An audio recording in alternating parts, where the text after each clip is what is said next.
Imagina un mundo sin pantallas, sin filtros, sin Photoshop. Un mundo donde la belleza no se medía por likes en una red social, sino por su poder para cambiar el destino de imperios. A lo largo de la historia han existido mujeres tan magnéticas, tan deslumbrantes, que su sola presencia en una habitación podía detener una negociación, iniciar una guerra o derrocar a un rey. Mujeres cuya belleza no era un simple adorno, era un arma de estrategia, de influencia, de poder y a veces de pura destrucción. Hoy vamos a viajar miles de años en el pasado para abrir los expedientes de las 5 mujeres más legendarias del mundo antiguo, reinas, amantes, estrategas y diosas humanas que usaron su encanto para desafiar el orden mundial. Y te aseguro que sus historias, llenas de conspiraciones, poder y tragedia, son más intensas que cualquier serie de Netflix. Pero antes de conocerlas, debemos entender el campo de batalla. ¿Qué significaba ser bella en el mundo antiguo? No era un concepto universal. Cada civilización tenía su propio código, su propio lenguaje secreto de la belleza. En el Egipto de Nefertiti y Cleopatra, el ideal era la simetría y la elegancia estilizada. Se valoraban las figuras esbeltas, los hombros anchos y la cintura alta. El rostro era un lienzo para el arte. Los ojos, tanto de hombres como de mujeres, se delineaban con una gruesa línea de kohl negro, no solo por estética, sino porque creían que protegía del sol y de las malas energías. Las pelucas elaboradas, hechas de cabello humano o fibras vegetales, eran un símbolo de estatus y en las fiestas la élite usaba conos de grasa perfumada sobre sus cabezas que se derretían lentamente con el calor, liberando fragancias y cubriendo el cuerpo con un brillo aceitoso.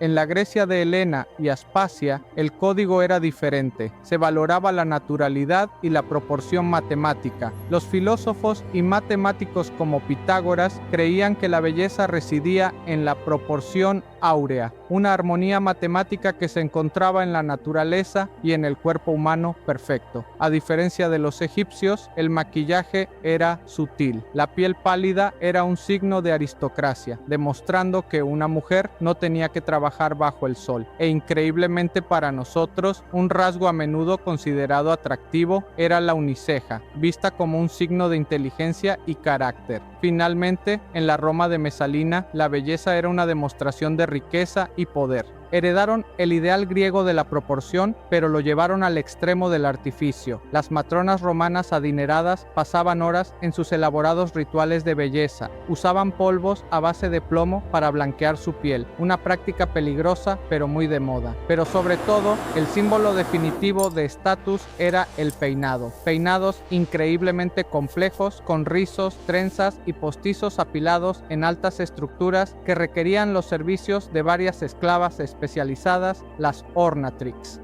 Un peinado elaborado era una declaración silenciosa que gritaba: soy tan rica que puedo permitirme el lujo de que varias personas trabajen en mi cabeza durante horas. Armadas con estos ideales y con su propia genética extraordinaria, estas 5 mujeres no solo encarnaron la belleza de su tiempo, sino que la redefinieron, y nuestra primera protagonista la utilizó como un arma de puro exceso y poder. Número 5. Mesalina, la emperatriz del deseo y la destrucción. Comenzamos nuestro viaje en el corazón del poder, la Roma imperial. Si hubo una mujer cuya belleza se convirtió en sinónimo de miedo, fue Valeria Mesalina, la tercera esposa del emperador Claudio. Cuando se casó, ella tenía apenas 15 años y él casi 50. Rápidamente fue aclamada como la mujer más deslumbrante de Roma. Pero su historia no es un cuento de hadas. Es una crónica de exceso, crueldad y poder absoluto. Los historiadores romanos como Tácito y Suetonio, aunque debemos recordar que escribían para congraciarse con la nueva dinastía que la derrocó, la pintan como una tormenta de pasiones. La describen como una mujer de una belleza hipnótica y un apetito insaciable, no solo por el placer, sino por el poder. Mientras su esposo, el emperador Claudio, un hombre mayor y a menudo ridiculizado, se ocupaba de los asuntos del Estado, Mesalina convertía el Palacio Palatino en su tablero de juego personal. Se dice que organizaba fiestas secretas en los jardines imperiales, auténticas bacanales donde la élite romana se entregaba a una decadencia que desafiaba la moral pública. Pero su poder no se limitaba al dormitorio. Mesalina entendió que el deseo era una herramienta. Usaba a sus amantes para tejer una red de espionaje y poder, y a aquellos que la rechazaban o se interponían en su camino, los destruía. Senadores, generales y aristócratas caían en desgracia, eran exiliados o ejecutados bajo falsas acusaciones de traición, a menudo porque codiciaban sus propiedades o porque se habían negado a sus avances. Su belleza te ofrecía el cielo y su rechazo la tumba. La anécdota más infame y probablemente exagerada por sus enemigos es la de su competencia con la prostituta más famosa de Roma. Según el cronista Plinio el Viejo, Mesalina, disfrazada, se coló en un lupanar y desafió a la prostituta a ver quién podía atender a más hombres en una sola noche. La competencia duró hasta el amanecer. La prostituta, exhausta, se rindió. Mesalina, según la leyenda, continuó. Esta historia, real o no, fue el arma de propaganda perfecta para sus enemigos, pero la verdadera causa de su caída fue su ambición.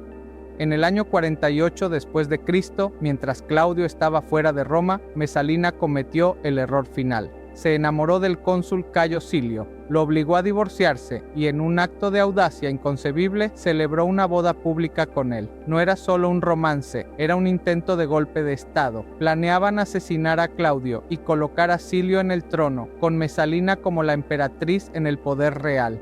Pero la conspiración fue descubierta. Un liberto leal a Claudio corrió a informarle. El emperador, inicialmente paralizado por la traición, fue convencido por sus consejeros de que debía actuar. La guardia pretoriana fue enviada. Silio y la mayoría de los conspiradores fueron ejecutados de inmediato. Mesalina fue arrestada y confinada en los jardines de Lúculo. Por un momento pareció que Claudio podría perdonarla, pero sus enemigos en la corte, temiendo que su belleza volviera a seducir al emperador, actuaron rápidamente. Enviaron a un tribuno para ejecutarla sin un juicio formal. Murió a los 28 años, apuñalada en su propia casa. El Senado romano decretó una damnatio memoriae, un intento de borrar su nombre de todos los registros y monumentos, pero no lo lograron. Mesalina representa la cara más oscura de la belleza, la que domina, la que corrompe y la que finalmente se devora a sí misma. Número 4. Aspasia de Mileto,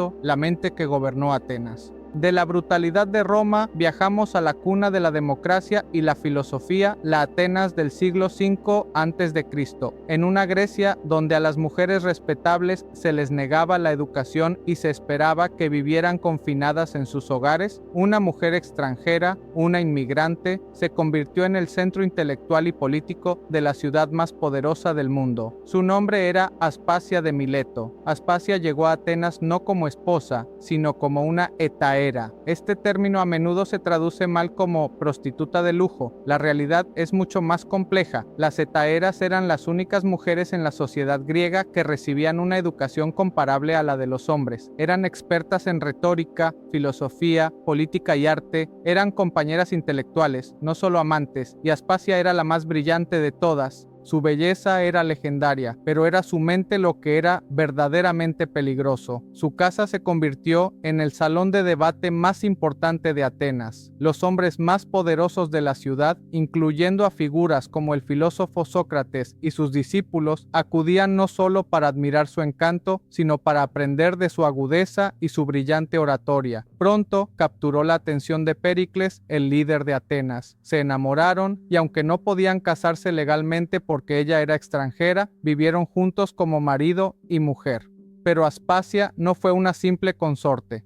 Se convirtió en la asesora y escritora de discursos no oficial de Pericles. Plutarco y otros historiadores afirman que algunos de los discursos más famosos de Péricles, aquellos que definieron la Edad de Oro de Atenas, fueron escritos, o al menos fuertemente influenciados, por ella. Imaginen el escándalo. En una sociedad profundamente misógina, una mujer extranjera susurraba al oído del hombre más poderoso, moldeando la política del imperio. Sus enemigos, por supuesto, la atacaron sin piedad, la acusaron de impiedad, de corromper a las mujeres de Atenas y de manejar a Pericles como a una marioneta. Fue llevada a juicio y solo una defensa apasionada y entre lágrimas del propio Pericles logró salvarla. Aspasia sobrevivió al ataque, pero su historia nos muestra el poder y el peligro de una mujer que se atrevió a usar su inteligencia en un mundo de hombres. Su belleza le abrió las puertas del poder, pero fue su mente lo que le permitió sentarse en la misma mesa que los filósofos y los estadistas. En una época donde las mujeres eran sombras, Aspasia fue fuego y cambió para siempre la idea del poder femenino en Occidente. Número 3. Nefertiti, la diosa de perfil perfecto. Volvemos a Egipto, a una era de revolución religiosa y fervor artístico, y en el centro de todo un rostro tan perfecto que parece tallado por los propios dioses, el rostro de Nefertiti. Su nombre significa la bella ha llegado, y nunca un nombre fue más apropiado. El busto de Nefertiti, descubierto en 1912 por un equipo de arqueólogos alemanes, es quizás el rostro más famoso del mundo antiguo. Su simetría, su cuello de cisne, su mirada serena y poderosa, es la encarnación de un ideal de belleza que ha trascendido 3.300 años. Pero reducir a Nefertiti a su busto es cometer un grave error. Detrás de ese perfil perfecto había una de las reinas más poderosas e influyentes de la historia de Egipto. Nefertiti no fue solo la gran esposa real del faraón Akenatón, fue su corregente, su igual en una de las revoluciones más radicales que el mundo antiguo jamás vio.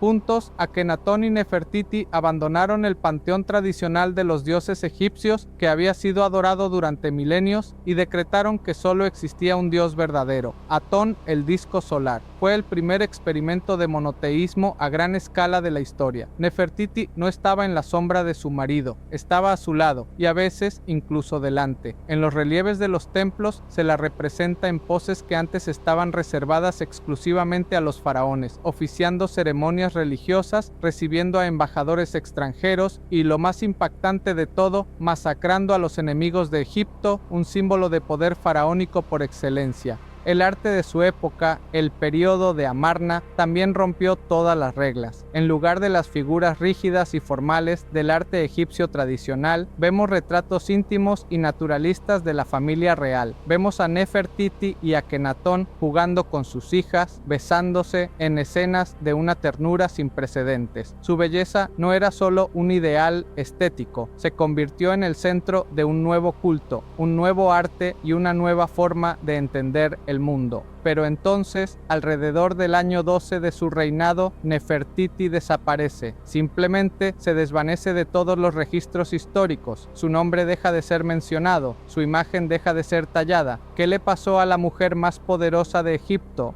Las teorías son muchas y muy debatidas. Algunos creen que murió de una plaga que asoló Egipto en esa época. Otros que cayó en desgracia y fue desterrada por no poder dar a luz a un heredero varón. Y la teoría más fascinante de todas, que no desapareció, sino que se transformó. Algunos egiptólogos creen que tras la muerte de Akenatón, Nefertiti asumió el poder total no como reina, sino como faraón, gobernando bajo un nuevo nombre, Esmenkare, antes de que el joven Tutankamón ascendiera al trono. Nunca hemos encontrado su tumba. El lugar de descanso final de la reina del perfil perfecto sigue siendo uno de los mayores misterios de la egiptología, pero su rostro, ese busto que se exhibe en un museo de Berlín, sigue siendo el embajador inmortal de su era. Nefertiti fue la belleza que se atrevió a convertirse en diosa. Número 2. Helena de Troya. El rostro que incendió una civilización. Hay rostros que inspiran poemas, y luego está el rostro que lanzó 1000 barcos y quemó hasta los cimientos la ciudad más grande de su tiempo, el rostro de Helena de Troya. En la mitología griega, Helena no era simplemente hermosa, era la belleza encarnada. Hija del dios Zeus y de la reina Leda, se decía que su belleza era de origen divino, una luz que eclipsaba a todas las demás mujeres. Homero, en la Ilíada, la describe como la mujer de rostro de perra, no como un insulto, sino con el asombro de que un rostro pudiera causar tanto sufrimiento. Cuando entra en una habitación, los ancianos de Troya, que han perdido a sus hijos en la guerra, suspiran y dicen que no se puede culpar a nadie por luchar por una mujer así. La historia es legendaria. Helena, esposa de Menelao, rey de Esparta, es raptada o se fuga con Paris, el apuesto príncipe de Troya. Menelao, humillado, invoca un antiguo pacto y todos los reyes y héroes de Grecia se unen para navegar a Troya y recuperarla. Lo que sigue es una guerra de 10 años, una saga de heroísmo, masacre y la intervención constante de los dioses. Pero el gran misterio de Helena es su propia voluntad. ¿Fue una víctima, una posesión raptada contra su voluntad? ¿O fue una mujer apasionada que eligió el amor por encima del deber, consciente de la catástrofe que su decisión desataría? Los poetas y dramaturgos griegos debatieron esta cuestión durante siglos. Para algunos era una traidora, para otros una marioneta en manos de Afrodita, la diosa del amor.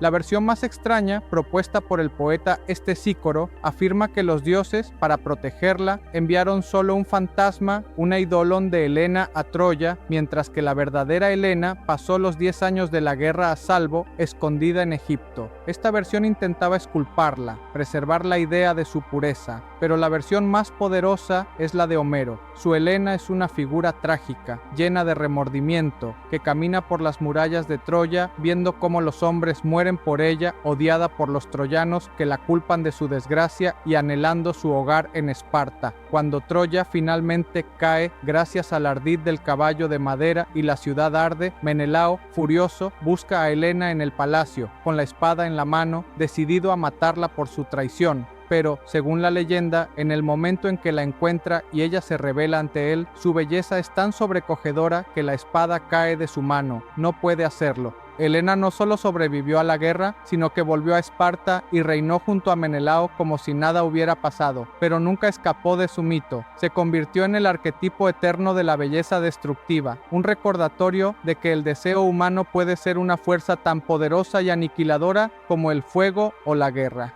Número 1. Cleopatra, la reina que conquistó Roma con la mirada, porque si Helena fue la belleza que destruyó, Cleopatra fue la belleza que construyó, negoció y casi venció al imperio más grande de la historia. Si crees que Cleopatra fue solo una cara bonita, te estás quedando corto. Como hemos dicho antes, fue una estratega, políglota, científica y reina de Egipto con una mente que dominó tanto como su belleza. Las fuentes romanas, sus enemigos, rara vez la describen como una belleza perfecta en el sentido clásico. Lo que describen es algo mucho más potente: su encanto, su carisma, su presencia. Su mito comenzó con una entrada de película. Plutarco nos cuenta que cuando el general romano Julio César llegó a Alejandría, Cleopatra estaba en el exilio, bloqueada por el ejército de su hermano. Para llegar a César, se metió en un saco de dormir o, según la leyenda más romántica, en una alfombra y fue llevada de contrabando al palacio. Cuando la desenrollaron a los pies de César, el hombre más poderoso del mundo quedó paralizado. No era solo su rostro, era la audacia, la inteligencia y la valentía del acto. Ese día, Cleopatra no sedujo a un hombre, forjó una alianza geopolítica. Ella necesitaba las legiones de César para recuperar su trono. César necesitaba la inmensa riqueza de Egipto para pagar a sus ejércitos y consolidar su poder en Roma. Su relación fue una fusión empresarial sellada con un romance.